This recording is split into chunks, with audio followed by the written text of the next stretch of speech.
Hello, everyone, and welcome to your Onchain update for the 19th of December. So, as we start to wind down the year and the market's gone a little bit quiet, what I wanted to do is actually jump back into the derivative space. Namely, because I think now that we've got a very, very quiet market, it's an interesting time to just assess the state of market structure. And we'll look at this across both BTC and ETH being the two major assets and really where most of the trade volume is. Just to it's a bit of fundamental, so you can just see how these derivatives markets work, particularly now that we're at the quiet end. We're kind of looking at the base level market structure and how it's changed over the last 18 to 24 months. And then it can just, provide us with a couple of tools we can pay attention to as we move into the new season that hopefully will be, we'll see what 2023 holds, but we'll see. So as I said, we'll discuss both Bitcoin and Ethereum. We'll talk about perpetual swaps because this is really where a large majority of the trading volume goes on. But we can also look at some nuance between what trading volume and open interest looks like across those two. And then the options markets, which it was probably a couple of months back now, but we talked about how Ethereum had a very, very significant burst in call options, basically on the merge trade, and essentially a bit of a check-in to see where that's at. Anyway, let's get stuck into it. Okay, so we are going to start with the perpetual swaps markets. Now, basically what we have here is Bitcoin is going to be on the left-hand side, Ethereum on the right-hand side. The reason we look at perpetual futures is that they are the dominant form of swap or future in this space. People like to trade them. They stick close to the index price. They don't have expiration dates, but it means they have to introduce a funding rate. So they're kind of one of these highly liquid instruments. Attracts a lot of trade volume, but as we'll find out shortly, there's an interesting dichotomy between volume and open interest. But anyway, we'll get to that. So in the overall view on things, you can see that we've seen, this one here is priced up in USD, so naturally it's going to decline with coin price. But you can see that we're essentially back down to the lows that we had here in May, June, July for BTC. Same for Ethereum. We're essentially back down at cyclical lows over the last 2 years. So lots of open interest has come out of the market. If we look at it in a BTC and an ETH denomination, you can see a pretty stable baseline through most of 2021. Now, bearing in mind that these peaks here, these are non-trivial. These peaks resulted in massive liquidations. So even though it looks horizontal at this scale, when you actually zoom in and look at what the size of these things are, we're talking about huge amounts of open interest. So when you see something like this is FTX. This is not just FTX, the liquidations from FTX. This is literally FTX going to zero. So the entire exchange got completely wiped out. So all that open interest is just gone. You can see it's basically returned us back to where we were back here in July. And you could argue potentially we're at this somewhat stabler, higher plateau. Now, this is partly going to be that, when you look at the market size, basically what these two models are doing, you can see the severity of the ETH drop, by the way. A lot of this would have been merge trade that just never got unwound, that just got wiped out during FTX. Anyway, when you're looking at in BTC and ETH denomination, it's trying to essentially account for market size. And what I believe is going on is there's a base level of trading activity and open interest, people who are doing cash and carry trades, just like automated stuff that keeps the books relatively full. So I actually expect that even as the markets decline in asset size or market cap, there's going to be a bit of a baseline that's probably higher than where it was back in 2020, right? So we're kind of going through this maturation phase. So that's why I think we're at somewhat of a higher plateau. We will see if we get any more volatility, but what I don't actually think is a lot of this volume is price sensitive. This doesn't, to me, this looks like degen trading. This doesn't, right? So these boosts higher to me looks like degenerate trading plus FTX just literally getting wiped out. There's a bit of both, mostly FTX, by the way. This here, to me, I think is a lot of relatively price insensitive, people who are hedged, stuff like that. So I'm actually not too concerned about the leverage. I think we saw the flush out that was going to happen. Now, this is looking at open interest dominance, which is basically between Bitcoin and ETH. Which of the assets is commanding the most open interest dominance? We're getting a little bit of an uptick on BTC and a downtick on ETH. Now, open interest and volume are two different things. Open interest is something where people are going to put on these positions that are hedged. They're going to use these instruments as hedging tools. Volume is going to represent a lot more of the speculative trading, in my view, because it's essentially when there's a burst of activity, that trading activity will come in and show up in volume, people buying and selling on the same day. Open interest is more of a reflection of positions that get held open for longer periods of time, longer term trades, longer hedges. You get the idea. So anyway, nothing too kind of extreme. Let me just zoom in on maybe like a 1 year time frame. You can see that, I mean, Bitcoin, these are pretty close, right? This is 60% for Bitcoin, 40% for ETH. It's pulling up to the top end here at 63% or thereabouts. So we'll see if this is not just another oscillation, right? You can see there's a bit of an oscillation, a bit of an uptrend for BTC, but they're basically holding their own in terms of open interest, which is kind of interesting.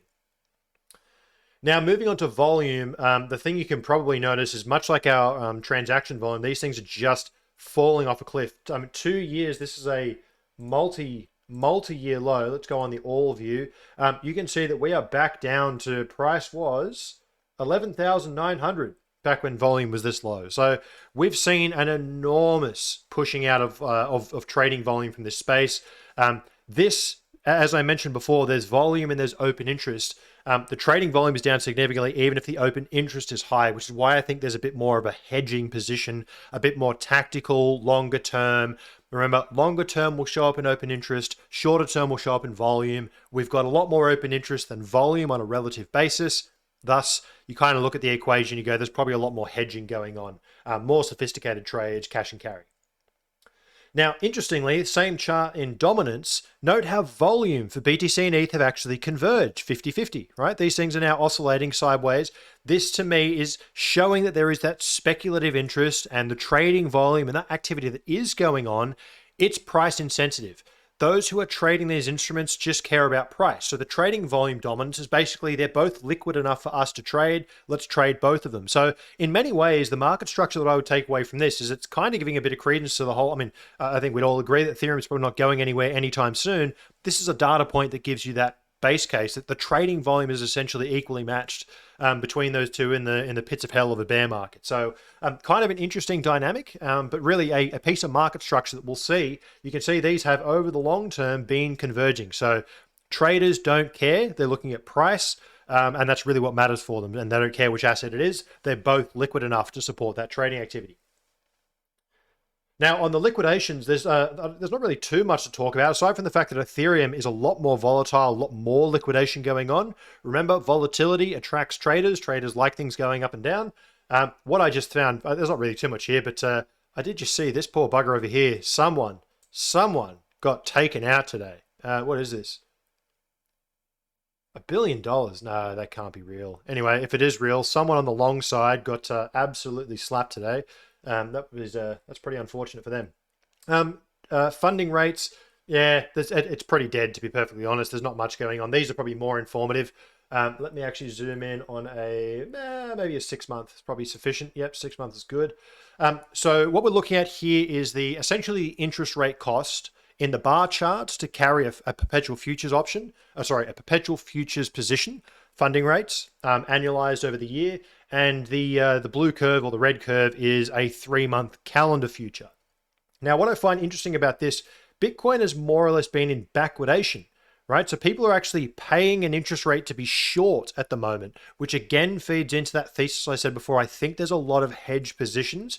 Maybe people are even hedging their stock market portfolios. I'm talking about retail, probably not Goldman Sachs, but certainly individuals, because they believe that these assets will perform as like a high beta to the downside should the stock market fall out. So there could be people paying a premium to be short, not a big one, but a premium. ETH has a little bit more speculation here. We might talk about this in a second as we come into the option space. I still think there's a bit of a hangover from the merge trade. And strangely enough, I actually think this is more bearish short term for ETH, more bullish short term for BTC. This to me tells me the market is relatively short BTC and actually speculating a little bit to the long side on ETH. And again, I don't really know how this plays out, but my gut feel when I look at across all the spreads of data, and we'll look at the options in a minute, I still think there's a lot of speculative premium in ETH and maybe even the altcoin space at large. And we may start to see a transition towards more classic bear market, Bitcoin dominance type thing, simply because we could be headed for some somewhat dire straits. But anyway, this is something we'll pay attention to and keep an eye on as the weeks move forward, because I think it'll be an interesting spread. So the last thing I'll touch on before we jump into the options markets, this is what I find quite interesting, and actually why I was describing open interest, which is in pink, volume, which is in blue. Now, what this is looking at of all the futures contracts that are being traded or open, how much of it is perpetual swaps, how much of it are calendar futures. So this is why I want to describe that hedging concept that I was talking about. As you can see, the purple curves, which are volume, are up here at 95% for Bitcoin and 96% for ETH. So what that means is that 96% or 95% of the trading volume is on perps, not calendar futures, right? Essentially, that's the trading venue. It's all happening on perpetual swaps. Now, in terms of open interest is actually 70% perpetual swaps for Bitcoin and 80% for ETH. Now, these are still big numbers, 75, 80%, but clearly they're not 99 or 95%. So we have a lot less open interest in perpetual swaps. And I believe this is because of the volatility of the funding rate. This to me tells me that the delta between these two is essentially how much the market uses calendar futures for hedging risk. People are willing to put on positions on the December contract because it's basically a set and forget insurance policy that's doing its job. Keep the open interest open. Once it's open, we don't need to trade it. It's literally there as a hedge. So that's why I think we actually have quite a lot of hedging activity going on. So I think this is one of those things that's part about market structure. It's how the space is evolving. They're using calendar futures primarily as a hedging tool. I think there's a lot of hedging open interest in the space. Trading volume is down. So look, we'll see what this actually plays out as over time. But to me, it's a sign of the market maturing, being used for, essentially some kind of high beta on stocks. Also, larger institutions and traders just having the capacity to put these volume trades on. Anyway, it's an interesting dynamic. And as I mentioned, we'll pay attention to this moving forward into 2023. Now, on the options markets, very, very similarly, you can see that trading volume is down quite significantly, right? We're back down here where we were in July 2021. Open interest has been very, very stable over the course of this. Again, we're kind of forming that baseline level of stability in terms of open interest. People are basically using these options as insurance, but also as speculation. Now, by the way, the actual trading volume on options is significantly lower than it is for, and open interest is much, much lower than it is for futures. I think by about an order of magnitude, so significant stuff. Now, for these models, what we're looking at here is the implied volatility term structure. So what this is basically trying to map is how much premium, because if you think about this, if you're not familiar with implied volatility, price is currently at 17,500. In order for it to go to 100,000 tomorrow, you need a damn volatile move. In order for it to go from 17,600 to, 18,000, doesn't need to be that volatile. So what this model is looking at is it's basically looking at how options are pricing volatility, higher meaning it needs more volatility or they're pricing in more volatility versus near term out into October 2023. And the different curve traces, the green curve is essentially the current position. The other curves are 1 week ago, 1 day ago, 2 weeks ago. So you can see how the market's changing their overall volatility view. From this chart here, this differs to the Ethereum one. So just keep this curve. See how this nice clean curve in your mind? There's not much going on. Basically, the market is just quite equilibrium. There's no kind of overall movement. The market's not kind of spooked out at any particular term in the future. Right now, looks pretty stable. If we had a merge coming up, for example, this thing here would have all sorts of kinks in it because it's basically showing where the volatility is being priced at certain times in the future. Right now, it's a pretty vanilla, nothing really there.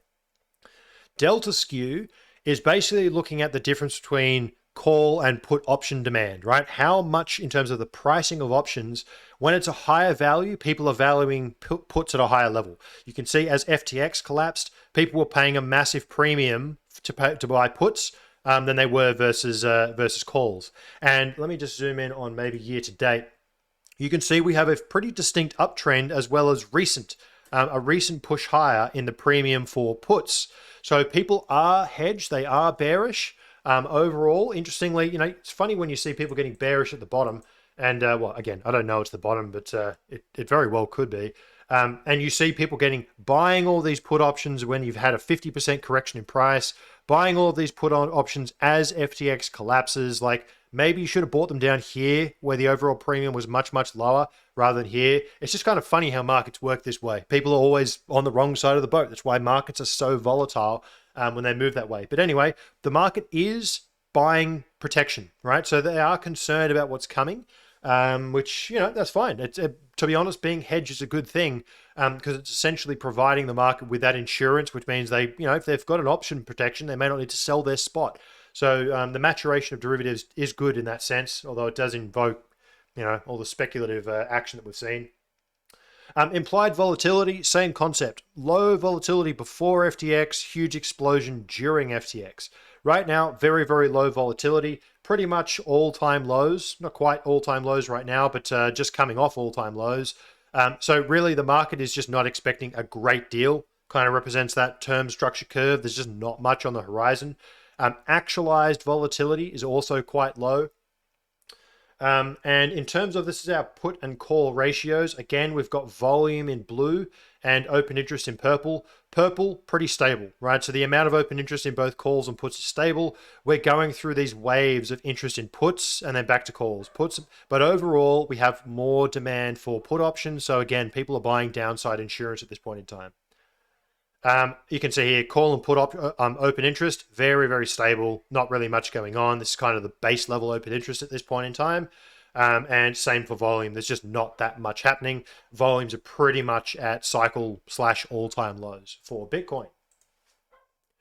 Now, moving on to the Ethereum side of things, look at this monster. This is the open interest that came in for the options, for the merge, sorry. People went ham. They bought so many options, and you can see here the slow decay. I mentioned before that we haven't yet seen all that merge open interest. This is where it was. This is where it currently is. So it was at 3 billion. We're currently hovering around 5.5 billion. So there's still $2.5 billion worth of merge premium that got baked into this thing that still hasn't come out. Meanwhile, trading volumes have essentially collapsed back down to July 2021 levels. You can see here the implied volatility term structure. Note how we've got a bit of separation here. Now, these red curves is 1 week and 2 weeks ago. So over the course of the last, let's say, week, we've seen, this is our current term structure, we have seen that the market is pricing in less volatility in the future. Kind of goes alongside with that realized volatility metric we just looked at and implied. The market's also buying put options, but overall, the market's actually expecting less volatility, which, to be quite honest, is kind of Christmas, right? I would suspect that over the course of the next 2 weeks, the market's kind of anticipating that not much is going to happen. And to be perfectly honest, I kind of hope nothing happens as well. Taking a break is a well-needed requirement at this point in time. Implied volatility for ETH, again, we're pretty much at cycle lows. The market's not expecting a great deal. Now, unfortunately, that tends to precede higher volatility moves. Please just give us 2 weeks. And very, very similar. So similar structure in terms of put demand as we see the FTX implosion, then coming back off afterwards. But this one here is where I want to talk about the that merge hangover. So stacks and stacks of people. I mean, at the peak here, we had $6.5 billion worth of call option open interest betting on the merge. And you can see that we're in this slow hangover recovery. All that open interest is slowly getting closed out month after month. So, this still shows there's quite a bit of speculative premium in the call option space. And also we saw a little bit of that in our futures markets. People are still betting a little bit heavier on Ethereum. Now, that could be a reflection of two things. One, people may be quite convinced that the burn mechanism, and I've been kind of monitoring, in fact, I'll jump across to it in a second. We can have a quick look at it. But overall, people, I think, are a bit excited about the burn mechanism. And, should we get some kind of market upturn, then ETH is probably going to perform pretty well, considering that narrative / supply reality, all these things are in play. So look, people may be holding these positions open. Me, when I see something like this, I think the most likely scenario is ETH will probably do quite well once all these guys have lost all their open interest, right? Once all their options expire worthless, and I suggest in December, we'll see a nice big clear out because that'll be a big expiration date. People like to anchor on end of year, middle of year. So I think that we'll see a big closeout as we come to the end of the year. Once we've had that closeout, I will feel more confident that we could potentially have some kind of upside. It's just the way markets work. And in my experience, people just need to lose money before price can go up. It's kind of ironic, but it is kind of the way it works.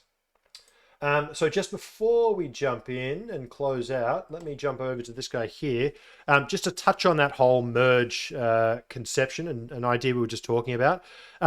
So let's just start here. So in terms of how this thing sets up, by the way, this dashboard is tier 2. If anyone's looking at, has a Glassnode Advanced, you'll be able to get access to this. So what we've got here is a whole series of models trying to understand what's going on with Ethereum supply dynamics. This model here is looking at the net supply change on a daily basis, how much ETH is coming in or out of the market.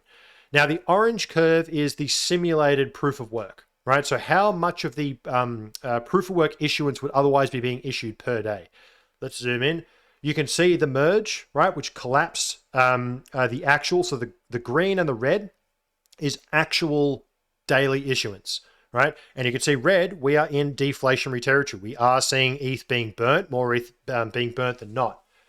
The orange curve is what would have happened if we carried on with proof of work.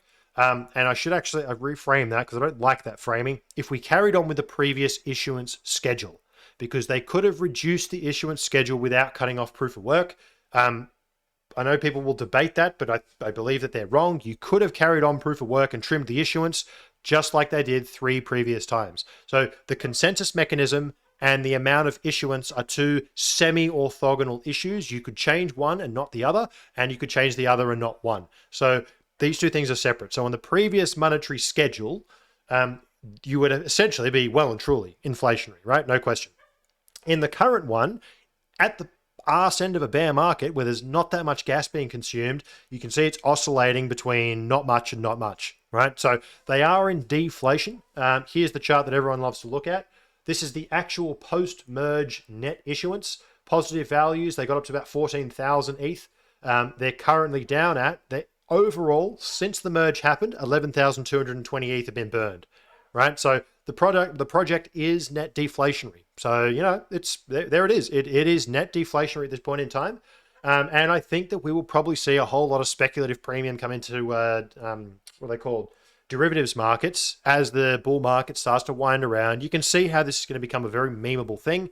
And this is at a time when gas is extremely low. Let me pull up this one here. I do have a chart where I combine them. I've just misplaced it.